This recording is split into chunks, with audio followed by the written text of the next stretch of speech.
One of the little extras in our scene is going to be an animated cat. I didn't do any character development on this because I knew exactly what I wanted it to look like.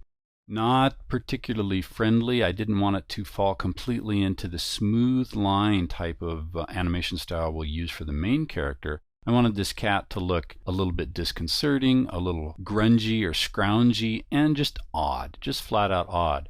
So what I did was create a single layer and put all the cat onto that, and I've done something special with the rigging here in that I've used we'll come up here to find it, the Create Smooth Joint for Bone Pair. The reason is that this cat is going to make a very brief appearance in the scene, and I want him to kind of be slinky like a cat is, but odd all at the same time. So with this special function engaged, what I can do, let me go ahead and get my character back to timeline 0, is that I've got the bones offset from the character itself. These top two bones have that function engaged, the smooth, I called it elbow joint in the movie where we studied that. And we'll see that we can get this neck stretch going on. And that's what I wanted, this complete distortion that actually distorts the head a little bit. Something else I've done is added both some morph targets and an additional action. So I'm going to move the timeline down here just into our scene so that we can go ahead and get the actions palette out here. We'll get the blend morph, and let me open the actions as long as we're here. With the blend morph, nothing is highlighted right now, and it's because I didn't actually create the morphs at the top cat level right here. If you click on the cat drawing layer, all of a sudden this will expand and you'll see everything that's there. So I've got a little bit of a look left function morph and then a look right that we're going to go ahead and use. Just an animation, if I want to use it a couple times or have them look twice one way, I can do that.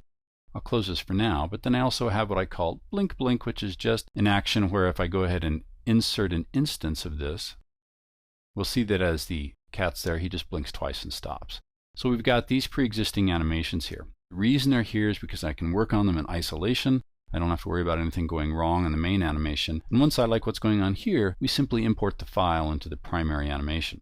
Let me go ahead and delete these keyframes by highlighting them and pushing the delete key. Let's look at a couple other things that are going on. To get this mangy look, I obviously applied a brush stroke to the shapes that are in here. Not all the shapes, but some.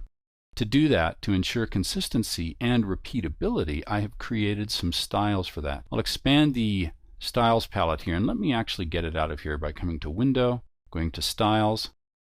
We can see quite simply that there is a brush stroke applied right here. But pay attention what happens when I switch styles from Cat Fur 2 to Cat Fur 1. We'll see it's the same brush stroke, but it's reversed.